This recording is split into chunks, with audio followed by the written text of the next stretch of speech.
नमस्कार। आप सभी का इस कथा पटल पर हार्दिक अभिनंदन। दोस्तों, आज के अंक में लेकर आई हूँ विख्यात साहित्यकार चित्रा मुद्गल जी की मार्मिक कथा तकिया। चित्रा जी को 2018 में उनके उपन्यास पोस्ट बॉक्स 203 नाला सुपारा के लिए साहित्य अकादमी पुरस्कार से सम्मानित किया गया था। उपन्यास आमा के लिए 2003 में व्यास सम्मान और इसी उपन्यास के लिए सन 2000 में यूके कथा सम्मान से भी नवाजा गया। अपने छात्र जीवन से श्रमिक आंदोलन में सक्रिय रही चित्रा जी की पहचान जुझारू, कर्मठ, संघर्षरत व्यक्तित्व के रूप में स्थापित हुआ। चित्रा जी आज भी साहित्य और सामाजिक क्षेत्र में सक्रिय हैं। तो आइए सुने उनकी ये मार्मिक और संवेदनशील कथा तकिया। घर में मार्गरेट का एकाध छूट गया सामान या अनावश्यक मानकर छोड़ दिया गया सामान, उसे यानी शिप्रा मिश्रा को चर्च को लौटाना जरूरी लगा। 24 दिन की शेष तनख्वाह पहुंचाना भी। अक्टूबर की चटक धूप में चिलचिलाहट है। बस से उतरकर सड़क पर आते ही उसने महसूस किया, घर की ओर बढ़ते हुए उमस से चिपचिपा रही टांगों के बीच साड़ी की फसफसाती प्लीट्स उलझाव पैदा कर रही है। चाल भी उसकी कुछ अधिक तेज हो रही थी, उसकी स्वाभाविक गति का उल्लंघन करती सी। कई बार लगा इतनी जल्दी ना करे, अटपटा के कहीं गिर गिरा न जाए। गनीमत समझो कि अब तक गिरी नहीं। दरअसल घर पहुंचने की जल्दी है उसे। विनोद से तय हुआ है, जब तक वह चर्च से न लौट आए वह मोनू के पास बना रहे। दफ्तर में देरी से पहुंचने की सूचना विनोद ने अपने सहकर्मी निरंजन को मोबाइल पर दे दी है। बॉस का मोबाइल नंबर भी उसके पास है, लेकिन मोनू की अस्वस्थता से उचाट उसका मन बॉस से किसी प्रकार की जिरहबाजी के लिए तैयार नहीं था। हफ्ते भर की छुट्टी विनोद ने बॉस से मांगी थी, साग सब्जी लाने के बहाने घर से अचानक लापता होने वाली बच्ची की आया मार्गरेट के विषय में बताकर। पति पत्नी दोनों ही नौकरी करते हैं। नई आया का तत्काल जुगाड़ करना उनके लिए बेहद जरूरी है। बॉस कटाक्ष से मुस्कुराए थे। नई आया का जुगाड़ उसकी पत्नी नहीं कर सकती या अपनी पसंद की आया रखना उसके लिए जरूरी है। मुश्किल तो स्वयं उसे भी हुई अपने दफ्तर वालों को समझाने में। समझ में उनके फिर भी नहीं आया। उसने स्पष्ट कह दिया कि छुट्टी उसकी बकाया हो न हो, वह छुट्टी वह लेगी ही। 9 महीने के अपने दूध मुहे बच्चे को वह घर की दीवारों के भरोसे तो छोड़कर नहीं आ सकती। तनख्वाह उन्हें काटना हो बेशक काट ले, मामूली गाज नहीं गिरी है उन पर। जमी जमाई व्यवस्था अचानक चरमरा गई है। कभी सपने में भी नहीं सोचा था उसने अपनी सोसाइटी के जगताप हरी की मारुति वैन चलाने वाले नेपाली ड्राइवर के साथ मार्गरेट भाग जाएगी। रात उसने घबराकर चर्च को मात्र इत्तला भर दी थी कि 5 घंटे हो गए हैं, मार्गरेट घर नहीं लौटी। विनोद उसे आसपास ढूंढने गए हैं, कहीं वह चर्च तो नहीं पहुंची। उनके मना करने पर उसने पुलिस में रिपोर्ट लिखाने के बारे में उनसे सलाह मांगी, मगर अन्ना ने उसे पुलिस कार्रवाई से रोक दिया। घुमा फिरा कर वे बार बार उससे यही पूछती रहीं कि उन लोगों ने मार्गरेट के साथ कोई बुरा सलूक तो नहीं किया। धूप का चश्मा पर्स में है, निकाल कर पहन क्यों नहीं लेती। जचकी के समय गांव से विनोद की अम्मा आ गई थी मदद को। 40 दिन संभाल सहेज दिया उन्होंने। सुबह सांझ मोनू की तेल मालिश से लेकर लंगोटी धोने फैलाने तक। मोनू की मालिश करते हुए सहसा अम्मा का ध्यान गया, मोनू की नुन्नू ठीक से नहीं खुलती। पोलियो सिरप पिलाने पर मोनू को होली फैमिली अस्पताल ले गई तो उसने डॉक्टर से अपनी चिंता बांटी। जांच करके डॉक्टर ने सलाह दी, नुन्नू का ऑपरेशन करना होगा। बच्चा अभी छोटा है, आगे अधिक हिलेगा डुलेगा तो परेशानी होगी। घर लौट अम्मा को बताया तो वह एकदम से भड़क गई। तुम लोगों को बता क्या दिया कि तुमने तिल को ताड़ बना दिया। मालिश के समय नुन्नू में तेल टपका, मैं रोज फूंक दे रही हूँ। 15-20 रोज में फर्क नजर आने लगेगा। डॉक्टरों का क्या है, जेब कतरों से भी गए बीते हो रहे आजकल। फोन कर कह दो उन्हें, ऑपरेशन के लिए मेरी सास मना कर रही है। 20 रोज बाद डॉक्टर ने बच्चे में आए फर्क को देखा तो एक बारगी चकित हो उठे। दोनों का बहुत मन था अम्मा उनके पास रुक जाएं। अम्मा न मानी। खटिया लगी उनकी सास को सेवा की जरूरत है। दुल्हन नौकरी छोड़ क्यों नहीं देती? अपनी पढ़ाई लिखाई का उपयोग बाद में भी तो कर सकती हो। अम्मा ने ठेना मारा था, उन्हें जवाब नहीं दे पाई। 7,000 घर का किराया देना होता है। घर केवल उनके बेटे की कमाई से नहीं चल सकता। शहर में रहना है तो इन्हीं परिस्थितियों में बच्चा पैदा करना होगा और उसे पालना पोसना भी, नौकरों या क्रिच के भरोसे। दादी के पुचकारते ही फिक्क से हंस पड़ने वाला पोता भी अपनी दादी को शहर से नहीं बांध पाया। 1.5 साल ही दादी उसके साथ रह जाएं तो बहुत कुछ संभल सकता है। यह भी नहीं कि घर पर रहकर आय का कोई अन्य विकल्प उसने नहीं सोचा। पेट से होते ही पूछताछ की थी। कानूनन हाथ बंधे पाए। किराए के मकान में रहकर न आप घर में क्रेच खोल सकते हैं, न ट्यूशन की कक्षाएं चला सकते हैं। सोसाइटी आपत्ति उठा सकती है। अपना घर फिलहाल सपना है, डरावना सपना।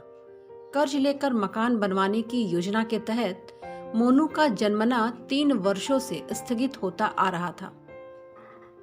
एक रोज अड़ गई, ऐसे नहीं जी सकती।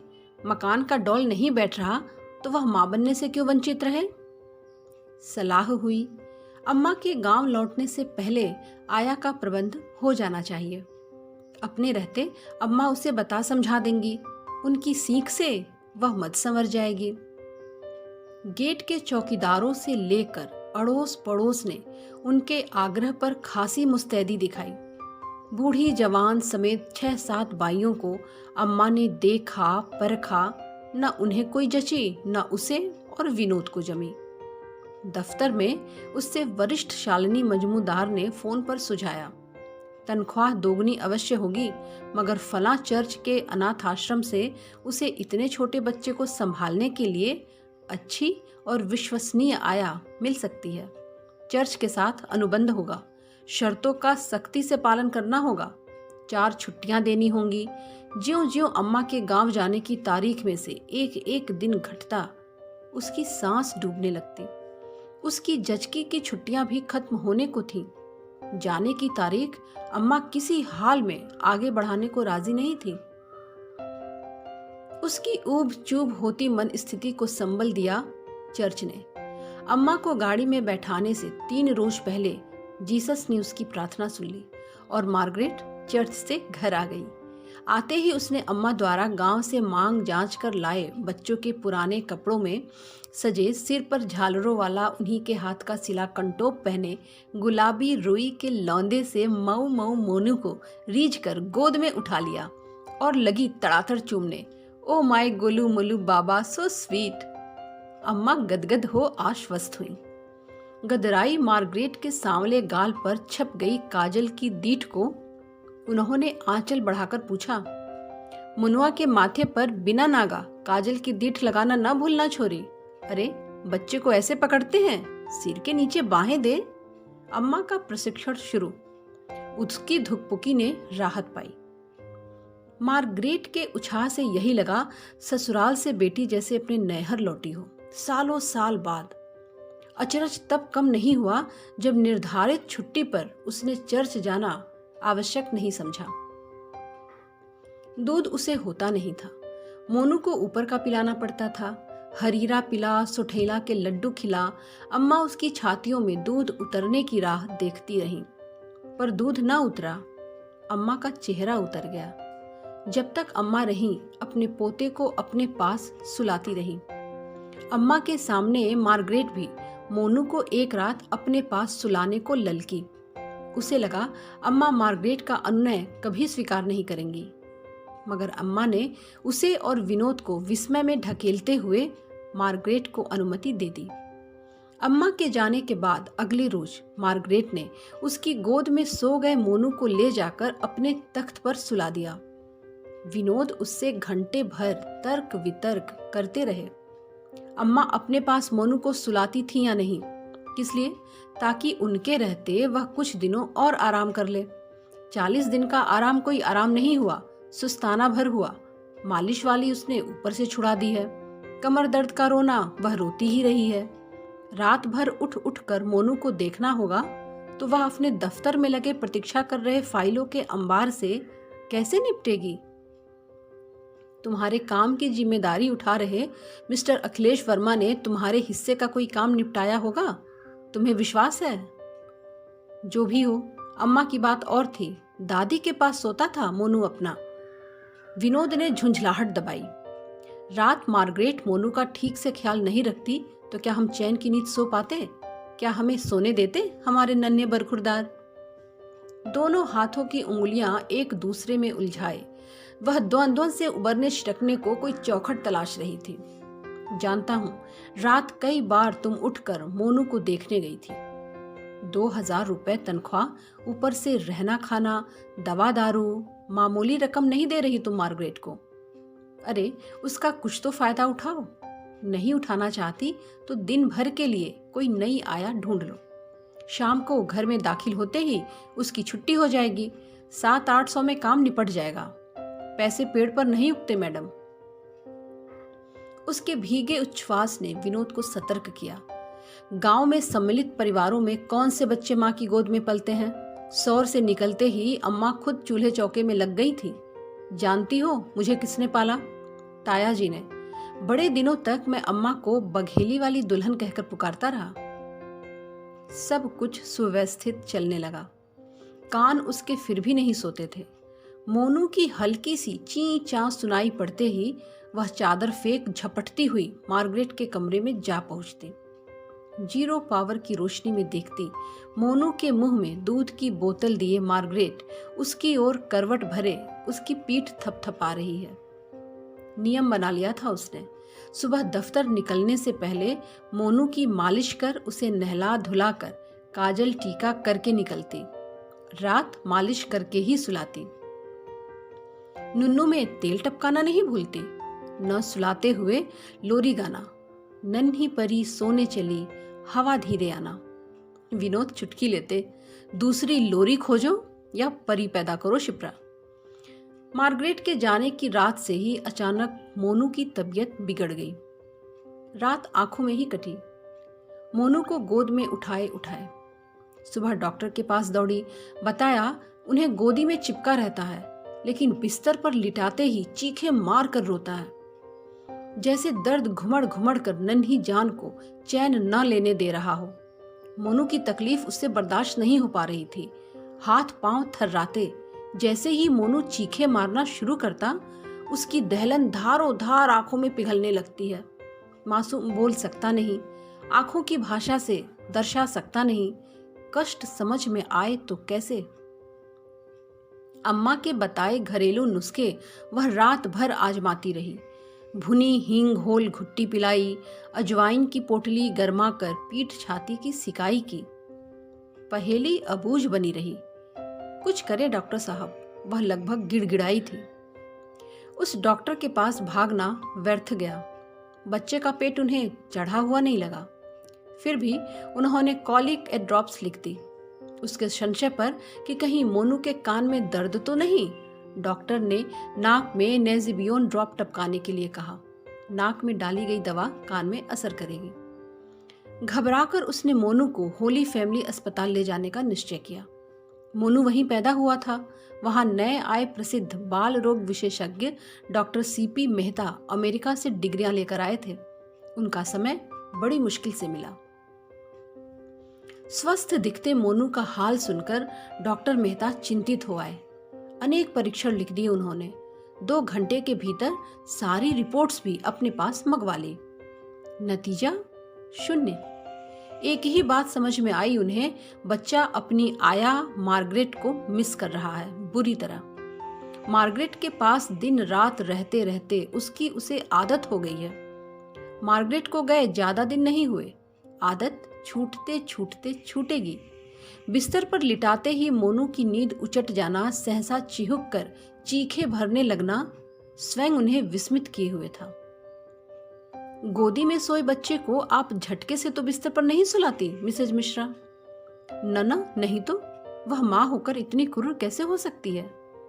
उसके मना करने के उपरांत विचार मग्न डॉक्टर मेहता ने उसे यह कहकर चौंका दिया कि वे उसके घर आना चाहते हैं, उस बिस्तर को गौर से देखना चाहते हैं जहां वह मोनू को अपने साथ सुलाती है। मार्गरेट के पास बच्चा जिस बिस्तर पर सोता था उस जगह उसे दोबारा सुलाकर देखा आपने? उठती हुई वह कुर्सी पर पुनः टिक गई। देखा? डॉक्टर साहब का आशाभाव उसने जवाब दिया। कहाँ? वहां लिटाते ही ठीक उसी तरह से रोने लगा। मच्छर बिल्कुल नहीं है, वैसे भी सुलाते ही मैं इसकी छतरी वाली मच्छरदानी से इसे ढक देती हूँ। हर हफ्ते फ्लिट करती रहती हूँ घर में, कीड़े मकोड़े नहीं है मेरे घर में।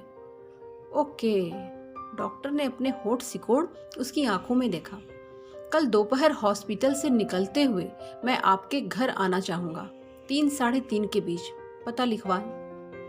आगे डॉक्टर मेहता से कुछ और पूछने की हिम्मत नहीं हुई उसकी। सोसाइटी के गेट में दाखिल होते ही उसने उड़ती नजर कलाई घड़ी पर डाली। सीढ़ियां चढ़ते हुए मोनू के रुदन को टोहा। चीखें ढूंढे नहीं मिली। निश्चय ही विनोद मोनू को गोद में लिए टहल रहे होंगे। राहत कम नहीं कि वह अनुमानित समय के भीतर चर्च का काम निपटाकर लौट आई है। घर में घुसते ही वह मोनू को अपने जिम्मे ले विनोद को तुरंत दफ्तर रवाना कर देगी। डॉक्टर मेहता 3 साढ़े 3 के बीच घर आएंगे। खत्म हुई कॉफी खरीद लाई है, संग भुने हुए काजू का पैकेट।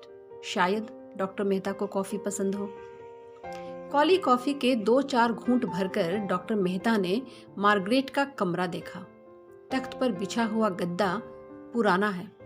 हाथ फिराते ही जगह जगह बटुरी हुई रुई को अनुभव किया जा सकता है। मार्गरेट के पास सोए हुए कभी इसे इस कदर रोते देखा? गोदी में सोए मोनू की ओर डॉक्टर मेहता ने इशारा किया। नहीं, कभी नहीं। चलिए आपका कमरा देखें। डॉक्टर मेहता उसके पीछे हो लिए। घर अच्छा है, साफ सुथरा, हवादार, उजास भरा। सज्जा साधारण होकर भी सुरुचिपूर्ण है। अपने कमरे में ले जाकर उसने डॉक्टर मेहता को अपना पलंग दिखाया। बाईं तरफ पति विनोद सोते हैं, उनकी बगल में वह, उनकी बगल में मोनू। पलंग दाहिनी ओर से दीवार से सटा हुआ है, उधर से बच्चे के गिरने का डर नहीं, इसलिए इस ओर सुलाती है मोनू को। मार्गरेट को किन चीजों का शौक था?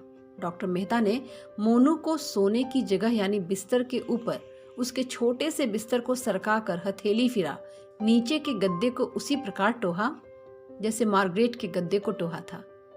गद्दा मुलायम है। मार्गरेट को मांस मछली खाने का बहुत शौक था, रेडियो सुनने का भी। उसका दिल लगाए रखने के लिए मैंने उसे अपना छोटा सा ट्रांजिस्टर दे दिया था। जगने से लेकर सोने तक वह एफएम लगाकर गाने सुनती रहती थी। ट्रांजिस्टर है? जी, छोड़ गई है। ले आएं और इधर बच्चे के सोने की जगह पर लगा दें। यह बताएं किस स्वर में गाने सुनना पसंद करती थी मार्गरेट? हमारे कमरे में गाने के बोल स्पष्ट सुनाई नहीं पड़ते थे। ट्रांजिस्टर ऑन कर दें, स्वर उतना ही रखिए जितना मार्गरेट रखती थी। मोनू को गोदी में लिए हुए झुककर उसने ट्रांजिस्टर ऑन कर दिया। गाना बजने लगा। लता जी परख फिल्म का गाना गा रही थी। बिस्तर पर बच्चे को लिटा दें। वह हिचकिचाई। गोदी से उतारकर बिस्तर पर लिटाते ही डॉक्टर साहब यह चीखे भर कर रोने लगेगा। यही मैं देखना चाहता हूँ। मन ही मन मार्गरेट को कोसते हुए उसने मोनू को आहिस्ता से उसकी जगह पर लिटा दिया। वही हुआ जिसकी आशंका थी। नींद से उचट मोनू हाथ पैर कपाते हुए चीख चीख कर रोने लगा। लता जी के सुरीले स्वर का उस पर कोई असर नहीं हुआ। विचलित हो वह मोनू को उठाने के लिए लपकी। डॉक्टर मेहता ने उसे बरज दिया। वे स्वयं बिस्तर से टिक गए। झुककर उन्होंने रोते हुए बच्चे को करवट देकर थपकाया। थपकाते हुए दूसरा हाथ लंबा कर सिरहाने लगे पति पत्नी के तकियों को करीब खींच लिया। एक तकिया उन्होंने बच्चे की छाती से चिपका दिया, उसकी नन्ही बाह को तकिए के ऊपर टिका दिया।